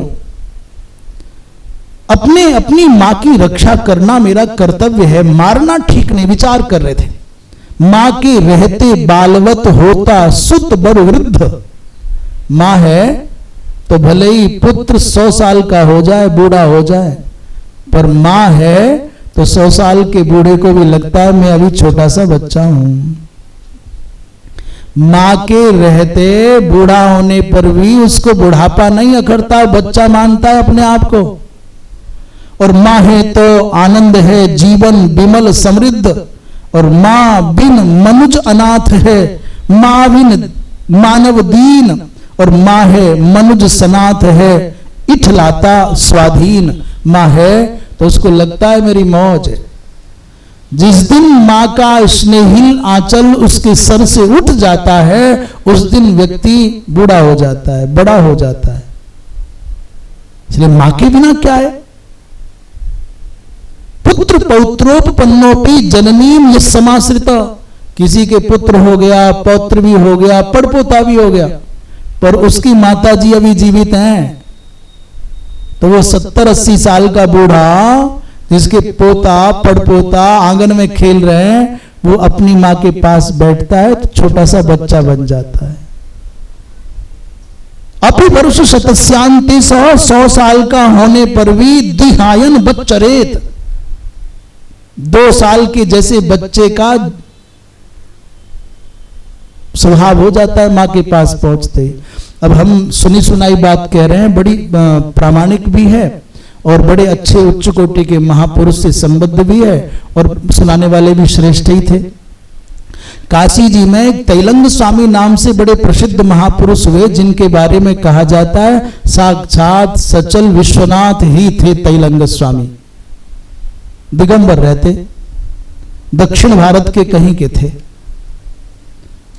और मानो ये जो कहा जा रहा है कि साक्षात विश्वनाथ का तात्पर्य जो उन्होंने संकेत कर दिया, जो उनके मुख से निकल गया, वो अविलंब घट जाता था। आज भी सैकड़ों वर्ष हो गए तैलंग स्वामी को गए हुए, पर आज भी उनका स्मरण भावुक जन ऐसे करते हैं जैसे आज भी उनकी सत्ता वहां हो। बड़े दिव्य कोटि के सिद्ध महापुरुष, पर कहते हैं स्वामी जी की उम्र भी सैकड़ों वर्ष हो गई थी, तब तक उनकी माता जी जीवित थी, काशी में ही थी। तैलंग स्वामी तो कहीं भी घाट पर कहीं रह जाए, उनको तो कुछ आवश्यकता थी नहीं, माता जी किसी स्थान पर रहती। कभी कभी माता जी के दर्शन करने आते तो माँ बहुत बूढ़ी, छोटा सा कद बताते हैं, बहुत पतली सी माँ, और वो 6.5 फीट लगभग लंबाई थी तैलंग स्वामी की। कहते हैं जब वो माँ के पास आते तो वो बहुत वृद्धा, अब सोचो 100 साल के तो स्वामी जी महाराज, और माँ कितनी बड़ी होगी। आ जाते तो माँ ऐसे किलकारी भरती, ऐसी खुश होती, कोई कहता माँ वो तैलंग स्वामी साक्षात महादेव है, विश्वनाथ है, बहुत सिद्ध महापुरुष है, तो वो अपनी भाषा में कहते हैं, ऐसा कहती, ए चुप रहे, मेरा तो लाला है, बचवा है। दुनिया कहती महादेव है, विश्वनाथ है, सिद्ध महापुरुष है, मैया कहती मेरा तो बच्चा है। और इन शब्दों को सुनकर के तैलंग स्वामी वास्तव में बच्चे जैसे हो जाते। माँ आप 100 साल के भी हैं और माँ जीवित है, तो फिर आपके जैसा दुनिया में सौभाग्यशाली कौन है साहब। मातृलाभ है सनाथत्वम और अनाथत्वम विपर्यय। माता है तो तुम सनाथ हो और मां नहीं है तो अनाथ हो, अनाथ। कबीरदास जी ने एक दोहा लिखा है, सब धरती कागद करो लेखनी सब बन राय, और 7 समुद्र की मसी करो तो गुरु गुण लिखा न जाए। गुरु की महिमा लिखना चाहो तो लिख नहीं सकता। हमको लगा कबीरदास जी ने गुरु के लिए लिखा है, हम दूसरी लिख दें। बोले सब धरती कागद करो लेखनी सब बन राय, और 7 समुद्र की मसी करो मां गुण लिखा न जाए। मां के गुण कोई लिखना चाहे तो लिख नहीं सकता। इसी को हम बदल रहे थे संस्कृत में, कज्जलम पर्वताकारम समुद्र पात्र पूरितम और वसुंधरा प्रपत्रा स्यात् कल्प वृक्षस्य लेखनी शारदा सर्वकालम ही लिखति शेष संगता तथापि मातृ महात्म्यम वर्णितुम नैव शक्यते। माता की महिमा का वर्णन कोई करना चाहे, कौन की कह रहे हैं? बोले भगवती माँ शारदा सरस्वती वर्णन करना चाहे, असिस्टेंट के रूप में 1000 फण वाले शेषनाग को बिठा ले, बोले तुम भी बोलो मैं भी बोलो, तो भी मैया का महात्म्य नहीं गा सकता। मां तो साक्षात इस भूतल का भगवान है। एक और हम खूब आनंद में डूबे हुए थे, नगोपमम ही कज्जलम समुद्र पात्र संस्थितम सुकल्प वृक्ष लेखनी वसुंधरा प्रपत्रिका विशारदा विशेष शेष लेखने निरंतरम तथापि नान्त मेति दिव्य मातृभाव वर्णनम। माता की महिमा का वर्णन करना संभव नहीं है। मां कृपा है। मां क्या है? बोलो मां क्या है? मां कृपा है, मां करुणा है, मां जीवन का विज्ञान है। हाँ, मां भूतल का भगवान है। मां कृपा है, मां करुणा है, मां जीवन का विज्ञान है। हाँ, मां भूतल का भगवान है। जन्मदात्री होने से मां ब्रह्मा है। जैसे ब्रह्मा जी सृष्टि बनाते हैं तो मां भी सृष्टि बनाती है। मां न होती तो आप और हम होते क्या? मां न होती तो ये जगत गुरु शंकराचार्य, निम्बारकाचार्य, रामानंदाचार्य, रामानुजाचार्य होते क्या? मां जन्मदात्री होने से ब्रह्मा है और रक्षण शिक्षण करने से मां विष्णु है और दोष दुख संहारिका होने से माँ ही ईशान माने सदाशिव है, माँ शिक्षिका है, माँ चिकित्सिका है, माँ प्रशासिका है, माँ सेविका है, माँ संरक्षिका है, माँ मार्गदर्शिका है, माँ हर समस्या का समाधान है। हाँ, माँ भूतल का भगवान है। माँ बहुत छोटी है, इतनी छोटी है कहीं भी समा जाती है, कोई कुछ भी कह जाता है सब सुन जाती है। माँ छोटी है, बहुत छोटी है, सबसे छोटी है, जो सबके आगे झुक जाती है, जो बहुत कुछ कहते कहते रुक जाती है। अणुरणीयान है माँ, निरभिमान, सब कुछ सहने वाली। और जब कह न सके, जब सह न सके, बिना कहे रह न सके, तो अपनी आंखों की नमी को छिपाती हुई पी जाती है वेदना के 100 घूंट। सब सह जाती है, चुप रह जाती है। तृणादपि सुनीचे न तरोरपि सहिष्णुना, ये माँ के लिए ही कहा गया है। वो तिनके से भी छोटी है, वृक्ष से भी अधिक सहिष्णु है। और किसी से मान कब चाहती है माँ बिचारी, बस सबका मन और मान रखते कब बूढ़ी हो जाती है माँ कौन जानता है। तृणादपि सुनीचे न तरोरपि सहिष्णुना, और अमानिना, मान देना। माँ ऐसी है जो सबको मान दे।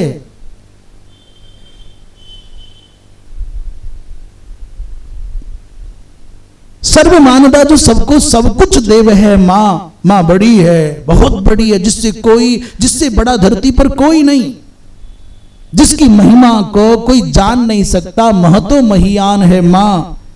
माँ जलती पिघलती प्रकाश देती मोमबत्ती है। माँ सचमुच मोम जैसी कोमल है, तरल है, मृदु है, विमल है, और सबके घाव भरने वाली है। माँ जितने भी दुख से पीड़ित बालक आए, कोई आए, सबको सहारा दे। अरे माँ कहाँ, अरे माँ कहाँ इंसान है, माँ भूतल का भगवान है। क्या क्या नहीं है माँ, कहाँ कहाँ नहीं है माँ। जब तेरी सांस है माँ तेरे पास है, माँ तेरा विश्वास है। जब तक तुम्हारा अस्तित्व है तब तक माँ है, क्योंकि ये माँ से ही निकला हुआ शरीर है, उसके बिना तुम कौन हो। माँ उस ईश्वर का आभास है। इसके चरणों में स्वर्ग है, वैकुंठ है। माँ की सेवा से ही प्रभु प्रसन्न होते हैं। माँ एक मूर्ति में त्रैलोक्य का सामान है। हाँ, माँ भूतल का भगवान है। इस प्रकार चिरकारी माँ की महिमा में डूबे। माँ के जैसा कोई नहीं, माँ के जैसी छाया नहीं, माँ के जैसी कोई गति नहीं, माँ के जैसा कोई त्राण नहीं, माँ के जैसा कोई प्रिय नहीं। ये कोख में धारण करती है इसलिए धात्री कहलाती है। कुक्षी संधारणात् धात्री। और ये जन्म देती है इसलिए जननी कहलाती है। जननात्, जननी स्मृता। और अंग इसके दूध से बढ़ते हैं इसलिए अंगानाम वर्धनात् अम्बा। और वीर पुत्रों को जन्म देती है इसलिए वीर सु कहलाती है। इस प्रकार मन में सोच लिया मैं माँ को मारूंगा नहीं।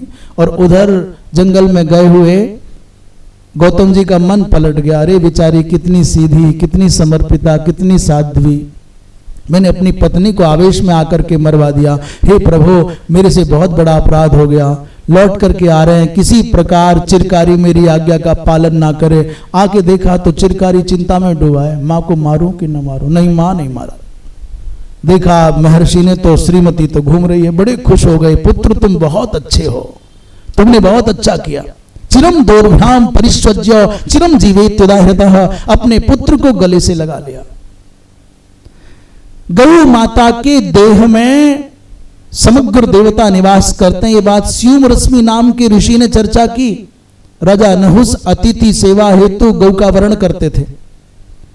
और ये कहा जाता है यज्ञ संपन्न करने में गौ की भी बहुत बड़ी भूमिका है। इस संसार में बकरा, भेड़, घोड़ा, गाय, पक्षी, ग्राम्य औषधि, जंगली वनस्पतियां सब कुछ क्यों है? बोले सब कुछ प्राणों के पोषण के लिए है, यज्ञ संपादन के लिए। प्रश्न किया महाराज गाय भी प्राणों के पोषण के लिए है क्या? ये बकरा, घोड़ा इत्यादि के समान, वनस्पतियों के समान? तो लोगों को शंका हो गई गाय के बारे में। बोले नहीं नहीं भैया, जैसे वृक्षों से फल मिलते हैं, पत्ते मिलते हैं, छाल मिलती है, फूल मिलते हैं, वृक्ष को क्षति नहीं पहुंचाई जाती, जीवन की रक्षा होती है। वैसे ही गौ माता का दूध, दही और घी प्राणों के पोषण के लिए है। यहाँ कोई गौ माता की हिंसा का संकेत नहीं है, वो अभागे हैं। एक मूर्ख कहता है कि जैसे फल खाए जाते हैं, जैसे सब्जी खाई जाती है, वैसे ही मांस खाया जाता है, क्या फर्क पड़ता है? उस मूर्ख को यह पता नहीं है। वो कहता है जैसे गाय से दूध निकाल करके पिया, ऐसे किसी ने खून पी लिया। जैसे गाय का दूध पिया वैसे ही मांस खा लिया। उस मूर्ख व्यक्ति को यह पता नहीं है कि मांस किसी के प्राण लिए बिना एक कण भी नहीं पा सकते। मांस की उपलब्धि संसार में किसी प्राणी के प्राण लिए बिना मिल नहीं सकती, उपलब्धि नहीं हो सकती।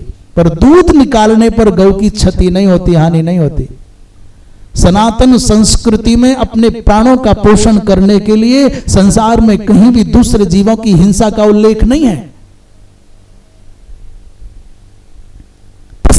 मनुष्याश्च, हाँ, तो ये यज्ञों में आहुति क्यों दी जाती है साहब? यज्ञों में बलि हिंसा क्यों होती है? बलिदान क्यों होता है? यज्ञों में बलि दी जाती क्यों? कहते हैं भैया इसका अर्थ हम नहीं लगा सकते। पशु है, वृक्ष है, मनुष्य है, औषधियां सब स्वर्ग चाहती है, सब स्वर्ग पाना चाहती है। और जब यज्ञ का नंबर आता है ना, तो वही पशु, वही औषधि, वही अन्न का कर्ण पुलकित होकर के कूद कूद करके कहता है मुझे स्वर्ग जाना है, मुझे चुनो, मेरी आहुति दो। महाभारत में लिखा है, शांति पर्व के 268वें अध्याय का 24वां श्लोक है, पशवश्च मनुष्याश्च और द्रुमाश्च औषधि सह और स्वर्ग मेवाभिकांक्षन्ते नच स्वर्गस्ततो मखात। यज्ञ के बिना स्वर्ग संभव नहीं। और इसलिए सब जीव जिनका भी यज्ञ में किसी भी प्रकार से विनियोग होता है, वृंदावन विहारी लाल की।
बोलिए वृंदावन बिहारी लाल की।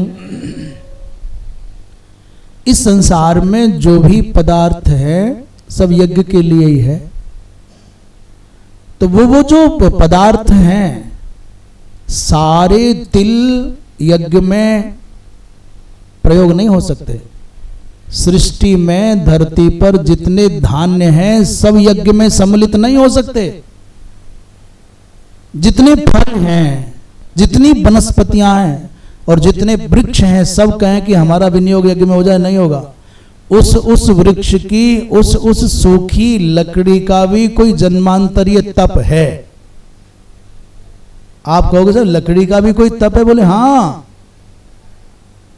उस अन्न कण का, तिल का, चावल का, जौ का, उसका भी कोई ना कोई, सारी गौ माताओं का घी यज्ञ में नहीं लग सकता।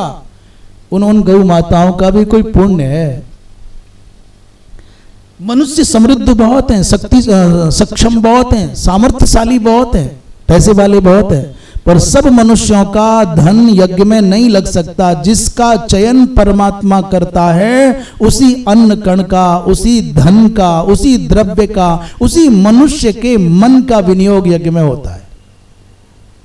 ये लिख रहे हैं कि पशु भी, मनुष्य भी, पक्षी भी, द्रुम भी, औषधि भी, सबकी आकांक्षा है हमको स्वर्ग मिले।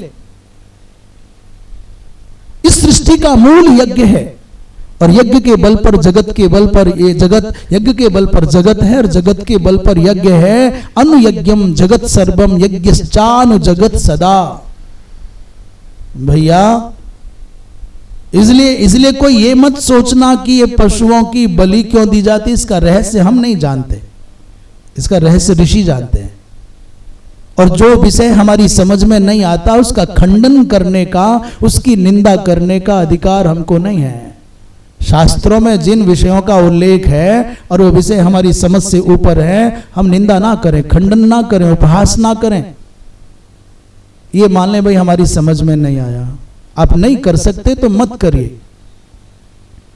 नायम लोकोस्ति अयज्ञानाम परश्चेति विनिश्चयः। जो यज्ञ नहीं करता है, जो यज्ञ से नहीं जुड़ा है, जिसका द्रव्य यज्ञ में नहीं लगा है, उसका ना तो ये लोक है ना उसके लिए परलोक है। जाओ, परलोक तो यज्ञकर्ता के लिए ही है। अभी हमारी बात मत मानिए। आज जिनका प्रचार है, जिन लोगों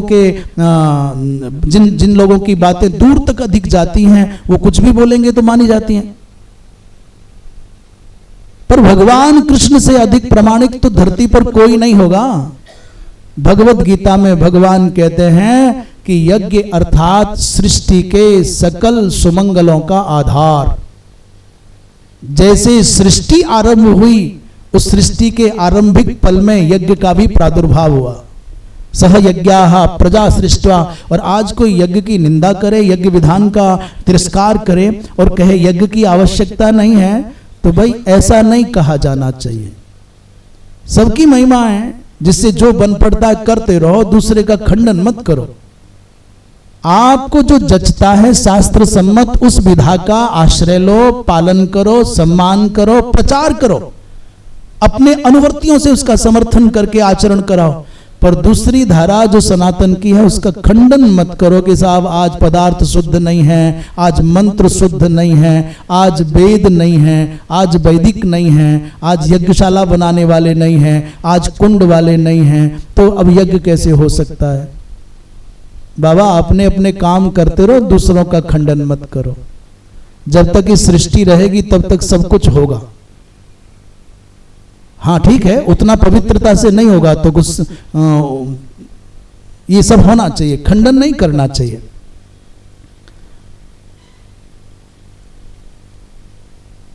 भैया हाथ पैर की पवित्रता क्या, बोले जुआ ना खेले, परधन का अपहरण ना करे, नीच का अन्न न खाए, क्रोध में आकर के किसी पर प्रहार ना करे, और वाणी की पवित्रता क्या, अपशब्द ना बोले, निंदा ना करे इत्यादि। उदर की पवित्रता है सर्वथा अनाहार तथा अत्यधिक आहार ना करे, अति आतुर होकर के भोजन ना करे। एक ब्राह्मण देवता बड़े पीड़ित, दुख, दरिद्रता और दौर्भाग्य से बड़ी पूजा करे, पर देवता प्रसन्न ही ना हो। एक दिन बैठे आकाश की ओर देखते थे, एक बहुत छोटा सा प्यारा सा बादल का टुकड़ा आया। उन्होंने पूछा ब्राह्मण देवता से, क्या बात है भाई। तो ब्राह्मण ने सोचा कि देवता तो बुलाने पर भी नहीं बोलते, ये तो बढ़िया है। पूछा भाई तुम्हारा नाम क्या, बोले कुंडधार। भैया मैं देवताओं की आराधना करते करते हार गया, अब मैं क्या करूं। बस मन में आ गया उस बादल के टुकड़े को देख करके कि मैं इन्हीं की पूजा करूंगा, और बादल के कुंडधार की पूजा करने लगे। कुंडधार ने कहा भाई देखो ब्राह्मण देवता, आपकी उपासना से मैं बहुत प्रसन्न हूं, पर एक बात मान लो, ये धरती, इस धरती पर, इस समग्र प्रपंच में ब्रह्म हत्यारे का, सुरापान कर्ता का, चौर का, भग्न व्रत का, सबका प्रायश्चित है। पर कृतघ्नता का कोई प्रायश्चित नहीं है। कृतघ्ने नास्ति निष्कृति। जो व्यक्ति अपना संरक्षण करने वाले की जड़ें काट सकता है, धरती पर वो कुछ भी कर सकता है। जो व्यक्ति आपके साथ अच्छा किए जाने को स्वीकार नहीं कर रहा है, आप अपनी मर्जी से अपेक्षाएं बहुत अधिक पाल लो और वो अपेक्षाएं पूर्ण ना हो तो आप कृतघ्न हो जाओ, निंदक हो जाओ, तो फिर आपकी उपचार दुनिया में कहीं नहीं है। फिर आपका उपचार तो यमराज के यही है। इसलिए सबकी दवा है, सबका उपचार है, सबका प्रायश्चित है, परंतु निष्कृति भैया विहिता सद्भि कृतघ्ने नास्ति निष्कृति। कृतघ्नता का कोई उपचार नहीं है। एक गजब की बात महाभारत में है, बोले आशा का पुत्र कौन? बोले अधर्म।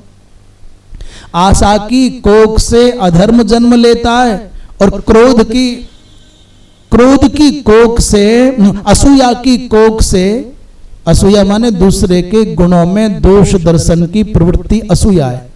असूया की कोख से कौन जन्म लेता है? बोले क्रोध। और निकृति माने शठता और दंभ, शठता और दंभ की कोख से जन्म लेता है लोभ। बोले भैया कृतघ्नता की कोख से? बोले कृतघ्नता तो बंध्या है। आशा की कोख से अधर्म जन्म लेगा, असूया की कोख से क्रोध पैदा हो जाएगा और शठता की कोख से लोभ उत्पन्न होगा। पर भैया ये कृतघ्नता की कोख से? बोले कोई नहीं, खाली बंध्या बंध्या बंध्या। आशायास तनयो धर्मः अक्रोधो सूया सुतस्मृतः लोभा पुत्रो निकृत्यास्तु कृतघ्नो नारहति प्रजाम। कृतघ्नता तो ऐसी है उस पर कुछ लगना ही नहीं है। अधर्म आशा पुत्र है, क्रोध असूया पुत्र, और शठता का सुत लोभ है। कृतघ्ना सदा अपुत्र। अधर्म आशा तनय है, तनय असूया क्रोध, और सूनी कोख कृतघ्नता, शठता का सुत लोभ। माने ऐसा भाव व्यक्त किया है। वृंदावन विहारी लाल की। धर्मराज ने भीष्म बाबा से कहा, भगवान यज्ञ का फल क्या है? तो कहते हैं भाई एक सत्य नाम के महात्मा थे, पुष्कर धारिणी नाम की उनकी पत्नी थी। दोनों बड़े विलक्षण, दोनों उच्च वृत्ति से तप करते। एक दिन मन में सोचा पति पत्नी ने चलो यज्ञ करें, तो साधन तो बहुत अधिक था नहीं। जंगल में पड़े हुए शिलोंच वृत्ति से जो कण मिल जाते उनको ले आते। एक दिन सामक श्यामाक और फलाहारी जंगली कुछ अकृष्ट पच्च सूर्यपर्णी औषधि आदि ले आए। यज्ञ करने चले तो वहीं एक मृग वहां घूम रहा था। उस मृग ने कहा, भैया आप यज्ञ कर रहे हो पर ये अनुचित है, आप अच्छा नहीं कर रहे। त्वदेयं दुष्कृतं कृतम, तुम्हारा यज्ञ अधूरा है। ब्राह्मण ने कहा, भाई हमने तो यज्ञ संपन्न कर लिया, अधूरा क्यों? अरे बोले हम जैसे मृगों का जो जीवन है वो है ही यज्ञ के लिए। हमको स्वर्ग जाना था, हमारा हमको स्वीकार करो। ततस्तु यज्ञ सावित्री साक्षात्तम संयमंत्रयत।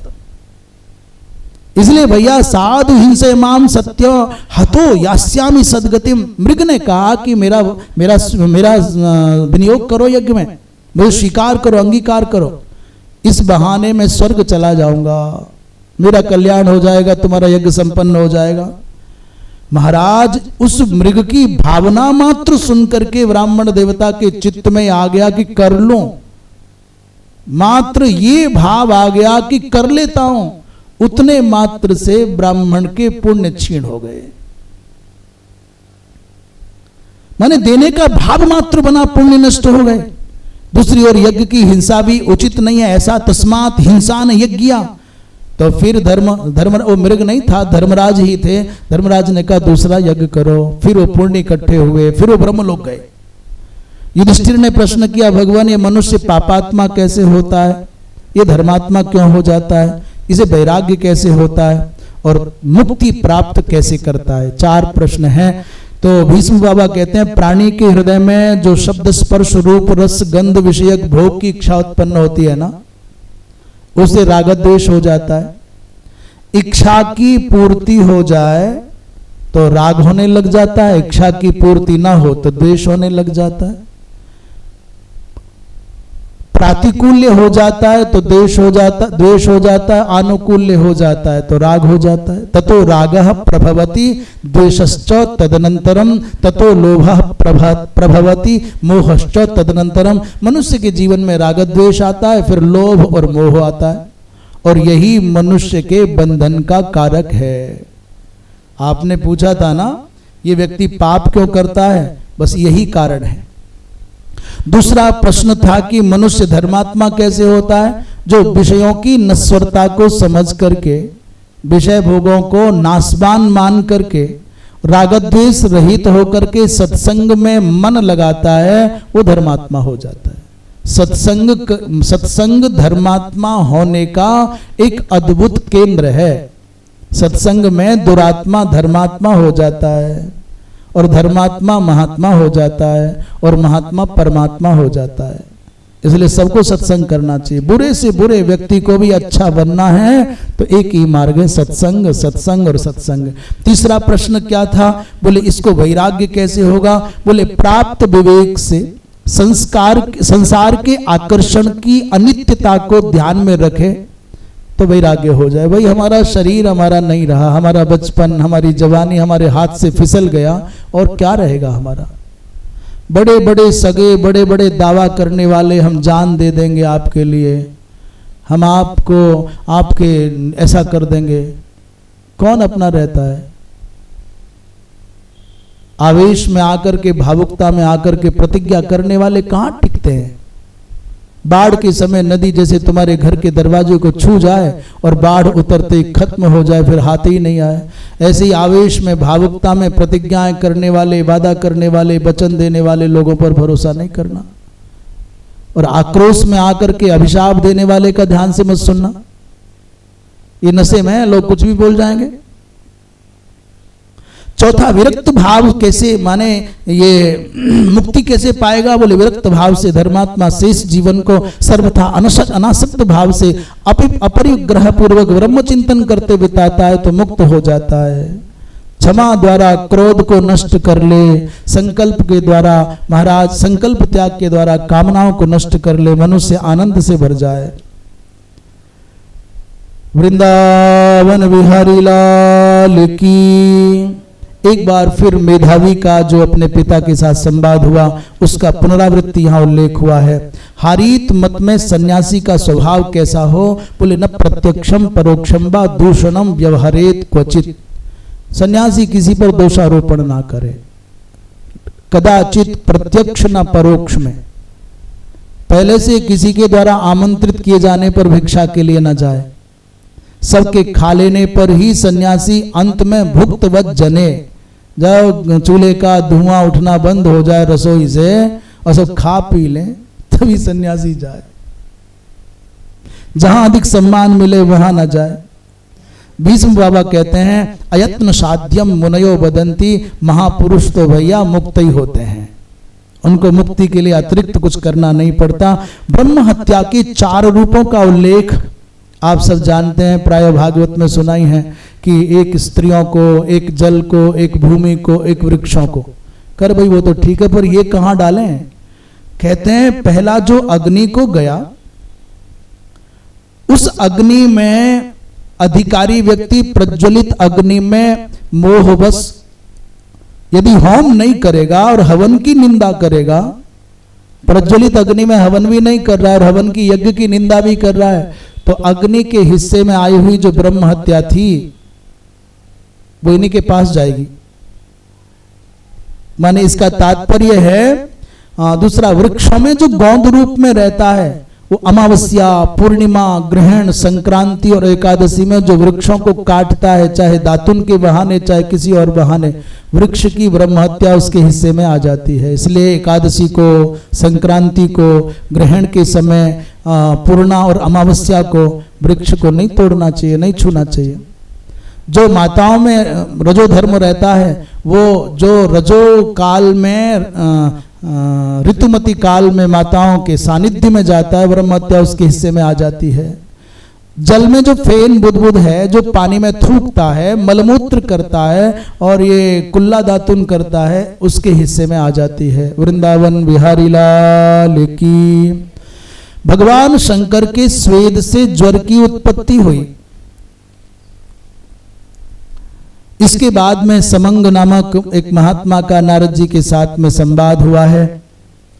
आत्म कल्याण के साधन के रूप में नारद जी और गालव का एक संवाद है। गालव ने कहा, धर्मराज कहते हैं भगवान आत्म कल्याण का सर्वोत्तम उपाय क्या है? तो भीष्म जी कहते हैं देखो हम तो क्या बताएं। एक बार गालव ऋषि और नारद जी में संवाद हुआ। यही प्रश्न गालव ऋषि ने पूछा और नारद जी ने जो उत्तर दिया है सुन लें। मित्रों पर अनुग्रह करे, शत्रुओं पर निग्रह करे और पुरुषार्थ चतुष्टय का पालन करे तो व्यक्ति आत्म कल्याण का भाजक हो सकता है। मृदुता मन में हो सदा और सरल व्यवहार, मन में मृदुता हो, व्यवहार में सरलता हो। मीठा सच्चा बोलना निश्चित है उद्धार। मीठी बोलो, सच बोलो तो फिर उद्धार सुनिश्चित हो जाएगा। व्यक्ति को रात्रि में अनावश्यक भ्रमण नहीं करना चाहिए, दिन में सोना नहीं चाहिए, आलस्य नहीं करना चाहिए, चुगली नहीं करना चाहिए, मादक द्रव्यों का सेवन नहीं करना चाहिए। ऐसा व्यक्ति नक्तम चर्याम दिवा स्वप्नम आलस्यम पैशुनम मदम अति योगम अयोगं च श्रेयसोर्थी परित्यजेत। जो रात्रि भ्रमण दिन शयन को चुगली मद आलस्य और अति व्रत भोजन त्याग दो श्रेय तुम्हारे वश्य। व्यक्ति आत्म प्रशंसा ना करे, पर निंदा ना करे। ऐसा व्यक्ति अब्रुवन बाति सुरभि गंधस्सु मनसा शुचि तथैवाभ्यरन भाति बिमलो भानुरंबरे। भला पुष्प कब कहते हैं कि मैं दुनिया को सुगंधि देता हूं? कब सूर्य कब कहते हैं मैं दुनिया को प्रकाश देता हूं? आप क्यों फिर अपनी प्रशंसा करते हो कि मैंने पानी पिलाया, मैंने भोजन कराया, मैंने इतनी सेवा की, मैंने अन्न क्षेत्र चलाया, मैं गौशाला चलाता हूं, मैंने बाग लगाया, मैं दवाई बंटवाता हूं? क्यों कहते हो? मेरे जैसा कोई नहीं है दुनिया में, क्यों बोले आप? बादलों ने कभी नहीं कहा कि मैं धरती की प्यास बुझाता हूं। गंगा ने कभी नहीं कहा दुनिया के पाप धोती हूं। सूर्य कभी नहीं कहते कि मैं सबका उजाला, सबका अंधेरा मिटाता हूं। आप कैसे कह सकते हैं? अब्रुवन बाति सुरभि, हवा सुगंधी लेकर के आ रही है, नहीं बोल रही है, इसलिए नहीं कहना चाहिए। ना पृष्ठ कश्चिचित ब्रूयात, बिना पूछे किसी को परामर्श मत दो। और ना प्यन्याय न पृच्छत, और जो चतुराई से छल पूर्वक कपट पूर्वक पूछता है उसको भी नहीं बोलना चाहिए। इसी के साथ आज वक्तव्य को विराम। वृंदावन बिहारी लाल की। श्रीमन नारायण नारायण नारायण।